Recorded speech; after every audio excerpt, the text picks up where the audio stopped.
Lilith, ये बंगला छोड़ो और अपने पुराने काम पर लौट आओ, समझी तुम?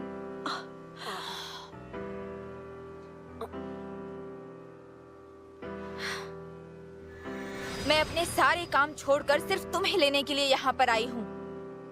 तुम्हें दोबारा देखकर अच्छा लगा।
यह है नात्सुमे नाकाशिमा। हम साथ में काम करते थे और मेरी क्लासमेट भी थी। काम करती थी? ये इंट्रो बाद में करवाना, पहले अपनी पैकिंग कर लो। ऐसे मत बोलो। तुम्हें यहाँ देखकर छोटे मालिक और मैं हम दोनों हैरान हैं। पहले पूरी बात क्या है वो तो समझाओ। मेरा लेटर पढ़ा नहीं क्या? सब लिखा तो था कि मैं तुम्हें वापस बुला रही हूँ। और मैंने जवाब भी दिया था कि मैं नहीं लौट सकती। मैं वो सब कुछ नहीं जानती। ये बच्चा तुम्हारा मालिक है, इसके पास तुम्हें देने के लिए पैसे कहाँ होंगे? पहले तो मैंने सिर्फ अफवाह सुनी थी, लेकिन अब मुझे सब कुछ साफ साफ दिखाई दे रहा है। यहाँ रहने का कोई मतलब नहीं है। इस बंगले में पैसे नहीं, सिर्फ परेशानियाँ हैं। देखो लिलिथ, मेरे साथ वापस चलो। बिल्कुल नहीं। तुम भूल गई इस बंगले का मालिक मैं हूँ और लिलिथ मेरी फैमिली मेंबर है। तुम इसे यहाँ से प्लीज अपने साथ मत लेके जाओ। बात सिर्फ इतनी ही नहीं है। मुझे आखिरकार एहसास हुआ है कि लिलिथ मेरे लिए कितनी स्पेशल है। इसने तो मुझे अभी तक अपनी फीलिंग्स भी नहीं बताई। सच में ये तो सिर्फ एक छोटा बच्चा ही है। इतना छोटा बच्चा घर का मालिक कैसे बन सकता है? जो भी कारण हो, यहाँ रुकने का कोई मतलब नहीं है, ये तो साफ है। तो इसी में तुम्हारी भलाई है कि तुम चुपचाप मेरे साथ घर वापस चलो। मेरी बात तुम्हें समझ में आ रही है कि नहीं? अगर ये पुराने काम पर आएगी तो इसे अच्छे पैसे मिलेंगे, क्योंकि हमारे वहाँ के मालिक बहुत पैसे वाले हैं। हमारा बंगला इस काल कोठरी से तो बहुत ही अच्छा है और आगे इसके फ्यूचर के लिए भी यही सही रहेगा। और वो सब छोड़ो, ये मुझे अकेला छोड़कर यहाँ रह भी नहीं सकती। मैं यहाँ हूँ क्योंकि मैं खुद यहाँ रहना चाहती हूँ। मैंने तुमसे पहले भी कहा कि मैं तुम्हारे साथ नहीं आ सकती। तुम्हें चाहे जितने खत भेजने हो भेज दो, मैं अपना मन नहीं बदलने वाली। लिलिथ, इतनी दूर यहाँ तक आने के लिए शुक्रिया, लेकिन प्लीज यहाँ से चली जाओ। मगर ऐसा क्यों? मैं तुम्हें इस बच्चे से कहीं ज्यादा अच्छे से जानती हूँ।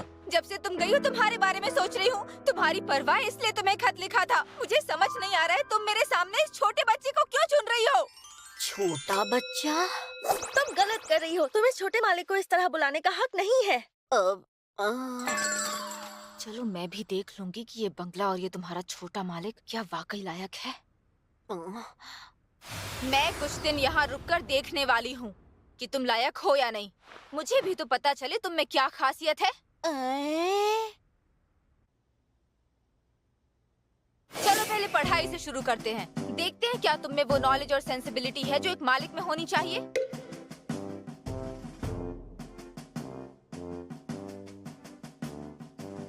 चलो बताओ, थियोरी ऑफ रिलेटिविटी क्या है? माफ करना, मुझे नहीं पता।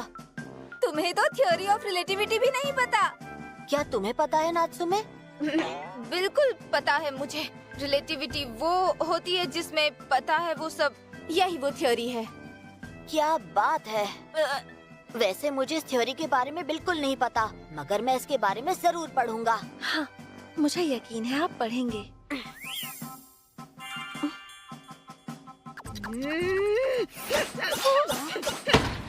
पढ़ लोगे और पढ़ाकू हो, इसका ये मतलब नहीं कि तुम इसके मालिक बनने के लायक हो। सबसे जरूरी और अहम चीज है ढेर सारा पैसा। पैसा? हाँ बिल्कुल। है तुम्हारे पास? मेरे पास पैसे तो नहीं है। उम्मीद करना ही बेकार है। मालिक की जिम्मेदारी है अपने नौकरों के लिए पैसे मैनेज करना। क्या मैनेज? ये देखो, मैं हर महीने इस पिगी बैंक में पैसे जमा करता हूँ। ये तो सिर्फ चिल्लर है। हाँ, पता है ये अभी काफी नहीं है, मगर मुझे उम्मीद है कि मैं लिलित के लिए एक दिन एक बढ़िया तोहफा खरीद पाऊंगा। छोटे मालिक, पैसे तो मेरे पास भी हैं, लेकिन मुझे याद है तुम्हें शॉपिंग करना बहुत पसंद है। मैं हमेशा तुम्हारे साथ शॉपिंग पर जाया करती थी। हाँ, मुझे खुद पर पैसे खर्च करने की आदत है, पर तुम क्या समझोगी इस बात को? नात्सुमे, क्या तुम ठीक हो? कांच के टुकड़े हर तरफ बिखरे हैं। पीछे रहो वरना चोट लग जाएगी। मैं जाकर झाड़ू लेकर आती हूँ। शुक्रिया लिलित। तुम्हें चोट तो नहीं लगी ना? नहीं। ये तो अच्छी बात है। तुम्हें हो क्या गया है? हाँ? मैंने तुम्हारी इतनी कीमती चीज तोड़ी है और तुम फिर भी इतनी शांति से बात कैसे कर रहे हो? किसी को चोट ना लगी हो ये तो अच्छी बात हुई ना। आखिर मैंने इसमें गलत क्या कहा? लेकिन मैं वो, और वैसे भी तुम लिलित से मिलने आई हो, तुम उसकी मेहमान हो तो मेरी भी मेहमान हुई ना। मुझे तो लग रहा है कि तुम मुझे बेवकूफ बना रहे हो। बेवकूफ बना रहा हूँ? लिलित, ये लड़का तुम्हें अपनी चिकनी चुपड़ी बातों में फंसा रहा है। हाँ? तुम इसकी बातों में मत आना वरना फंस जाओगी। इस मालिक और इसके बंगले में जरूर कुछ गड़बड़ है। मैं बिल्कुल नहीं मानती कि ये तुम्हारा मालिक है। नात्सुमे, मेरे मालिक के बारे में उल्टा सीधा बोलना बंद करो।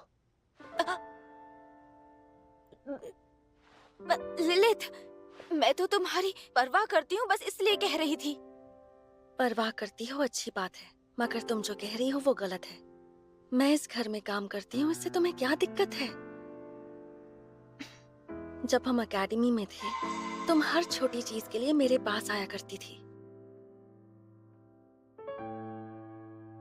मैंने भी तुम्हें परेशान किया है और तुमने भी मेरे लिए काफी कुछ किया है। मुझे खुश होने की वजह दी है, जिसके लिए मैं तुम्हारी शुक्रगुजार हूँ। लेकिन मैं यहाँ अपनी मर्जी से हूँ नात्सुमे, और मैं यहीं रहना चाहती हूँ। मैं तो बस तुम्हारी खुशी चाहती हूँ लिलित।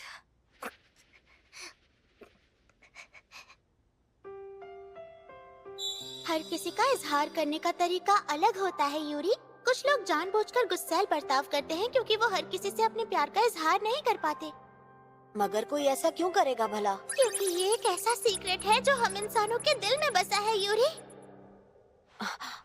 क्या ये बात पॉसिबल है कि तुम लिलित से प्यार करती हो नात्सुमे? क्या बकवास कर रहे हो? बिल्कुल भी नहीं, हरगिज़ नहीं, ऐसा नहीं हो सकता। क्या तुम्हें यकीन है? तुम इतनी दूर लिलित की खातिर आई हो क्योंकि तुम्हें इसकी बहुत परवाह है। जो भी कारण हो, यहाँ रुकने का कोई मतलब नहीं है, ये तो साफ है। मैं तुम्हें इस बच्चे से कहीं ज्यादा अच्छे से जानती हूँ। जब से गई हूँ तुम्हारे बारे में ही सोचती हूँ। मैं तो बस तुम्हारी खुशी चाहती हूँ लिलित। ये लिलित के लिए तुम्हारा प्यार नहीं है तो क्या है? क्या? मैं लिलित से बहुत प्यार करता हूँ, इसलिए मैं चाहता हूँ कि वो यहीं पर रहे। क्या? तुम भी इसे अपने पास बुला रही हो क्योंकि तुम भी इससे प्यार करती हो। ये क्या बोल रहे हो? तुम ऐसी बात कैसे कह सकते हो? उम्र में इतने छोटे हो फिर भी ऐसी बातें करते हो, मुझे शर्मिंदा कर रहे हो। अपने दिल की बात बताना शर्मिंदा करना होता है?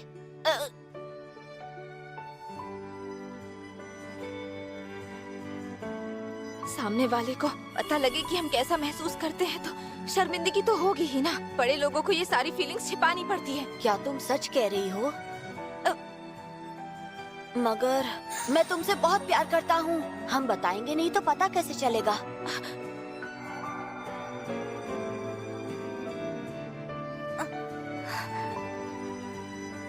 सही कहा तुमने। मैं लिलित को पसंद करती हूँ। मैं हर समय उसी के बारे में सोचती हूँ। मुझे उसकी बहुत फिक्र हो रही थी। यही सोच रही थी कि उसका बंगला कैसा होगा, उसका मालिक कैसा होगा, उसकी जिंदगी कैसी होगी, वो खुश है भी या नहीं। इसीलिए मैं इसके लिए यहाँ इतनी दूर आई हूँ। नात्सुमे, मुझे माफ करना, मेरी वजह से तुम्हें परेशानी हुई, पर तुम्हारा बहुत बहुत शुक्रिया। पर लिलित, लेकिन मैं अभी तुम्हारे साथ नहीं आ सकती, माफ कर दो। देखो, प्यार का इजहार करके कोई फायदा नहीं है। तुमने मुझे अपनी बातों में उलझा दिया।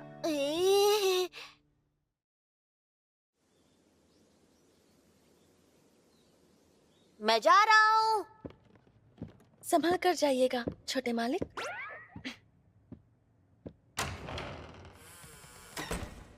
अब चलो।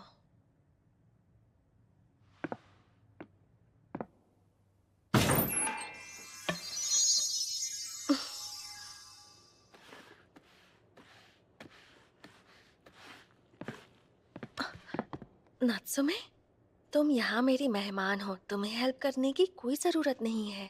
हाँ, मगर बैठे बैठे क्या करूं? हमारे बंगले में तो साफ सफाई के लिए इतने सारे नौकर थे। हम सबको बस एक एक काम दिया जाता था और बस वही करना होता था। पूरे घर की जिम्मेदारी हमारे सर पर नहीं थी और हम जल्दी फ्री हो जाते थे। ठीक है, देखते हैं लिलित से किस तरह की मजदूरी करवाई जा रही है। ये बंगला भले ही छोटा हो, मगर काफी बड़ा एरिया कवर करना है। अकेले करना काफी मुश्किल होता होगा। ये सब करने की जरूरत नहीं है, प्लीज तुम रिलैक्स करो। अच्छा, ठीक है।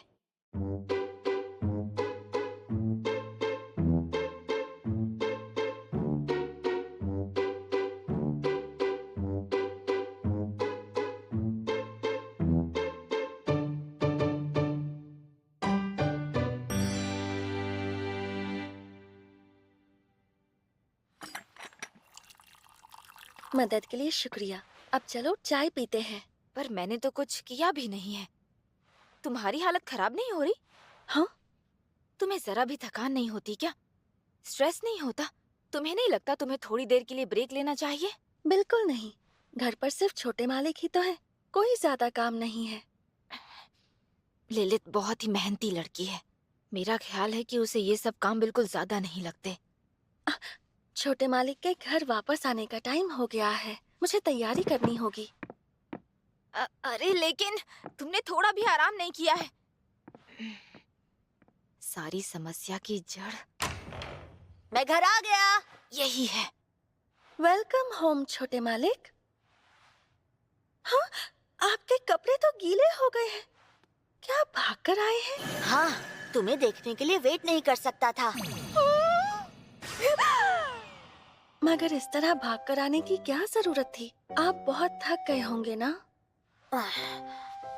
बात यह है कि मैं पूरे दिन क्लास में तुम्हारे बारे में ही सोच रहा था कि घर की सफाई करके तुम थक गई होगी और इस समय तुम क्या कर रही होगी।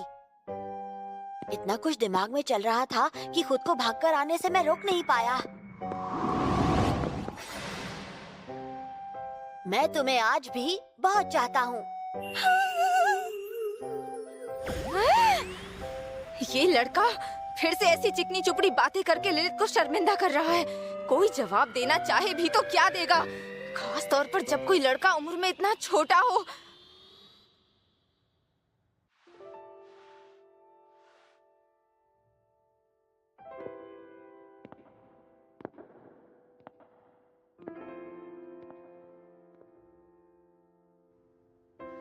सही कह रही हूँ ना?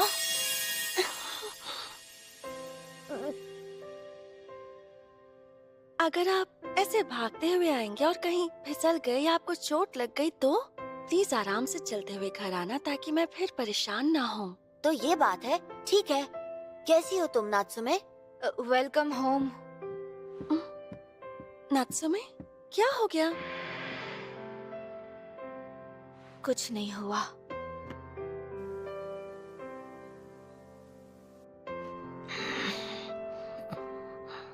पहली बार मैंने लिलित को ऐसे देखा है। लिलित, मैं खाना बनाने में हेल्प करना चाहता हूँ। थैंक यू छोटे मालिक, लेकिन खाना ऑलमोस्ट बन गया है तो परेशान मत होइए। ठीक है।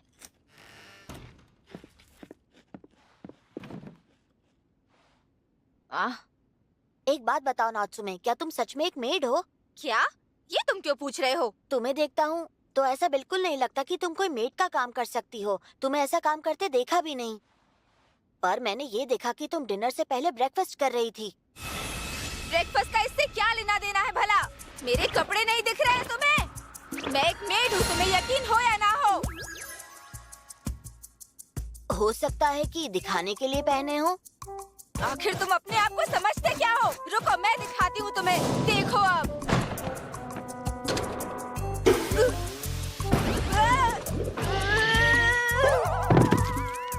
अभी जो मैंने किया उसे भूल जाओ, बाद में दिखाऊंगी।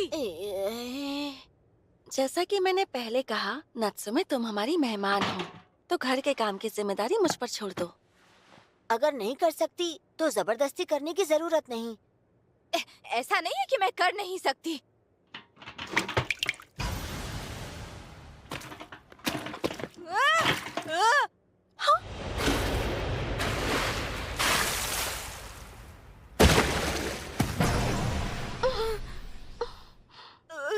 सॉरी लिलित, तुम ठीक तो हो ना? मैंने फिर से गड़बड़ कर दी। मैं इसे साफ करने के लिए कुछ लेकर आती हूँ। पुरानी यादें ताजा हो गई है ना नात्सुमे? क्या कहा? यादें? हाँ, ये हर बार काम करते वक्त गड़बड़ करती थी, हमेशा कुछ गिरा देती थी, ये काम बिगाड़ देती थी और मैं उसे ठीक करती थी।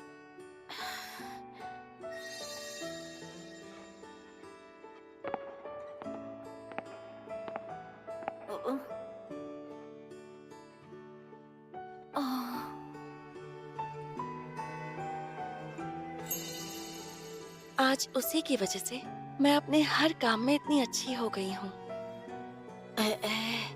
मुझे माफ करना, मुझे घर के काम करने नहीं आते। वो सब ठीक है, मगर तुम दोनों को जाकर पहले नहा लेना चाहिए। दोनों भीग चुकी हो। सही कह रहे हैं। मगर ये सफाई तो... ये बाद में सोचना। ऐसे गीली रहोगी तो बदबू आएगी। बीमार भी हो सकती हो। नात्सुमे, तुम मेरे साथ नहाना चाहोगी? मजाक कर रही हूँ। क्या? ऐसा मजाक कौन? अच्छा ठीक है, नहाते हैं। पानी कैसा है? ज्यादा गर्म तो नहीं? नहीं, ज्यादा गर्म नहीं है। नात्सुमे, आई एम सॉरी। मैंने आज तुमसे बहुत गुस्से में बात की थी।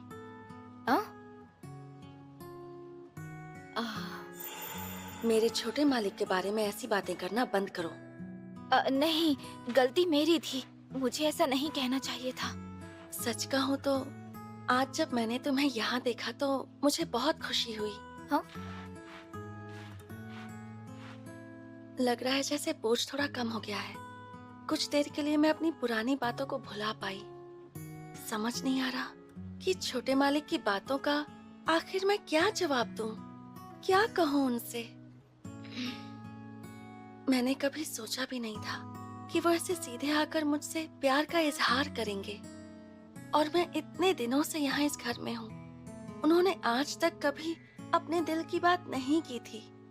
तुम्हारे आने तक तो वो सिर्फ मुझ पर शक किया करते थे। सब कुछ इतना अचानक हो गया। पता नहीं मेरा दिल क्या चाहता है। अच्छा, तुम्हें नहीं पता? हाँ? तुमने अब तक शायद कुछ भी नोटिस नहीं किया होगा, मगर मैंने सब कुछ अच्छी तरह से जान लिया है। हाँ? क्या जान लिया तुमने? मुझे लगता था कि वो बहुत ही बुरा मालिक है। उसने बेकार ही तुम्हें फंसा रखा है और वो हर वक्त तुमसे काम करवा के तुम्हें बस परेशान करता रहता होगा। मगर जब भी वो इजहार करता है, तुम्हारा चेहरा देखने लायक होता है।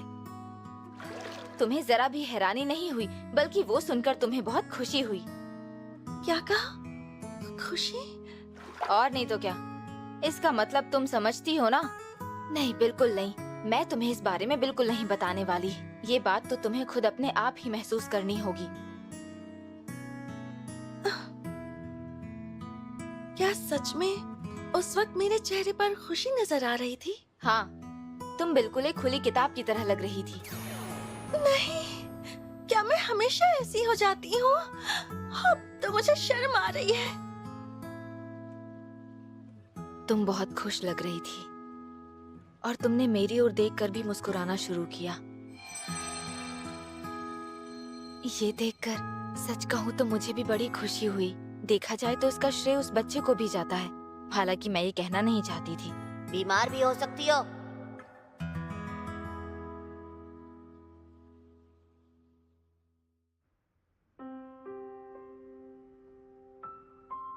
तुम दोनों इतने समय बाथरूम में क्या बातें कर रही थी, बताओ मुझे। बड़ों वाली बातें थी छोटे मालिक। क्या?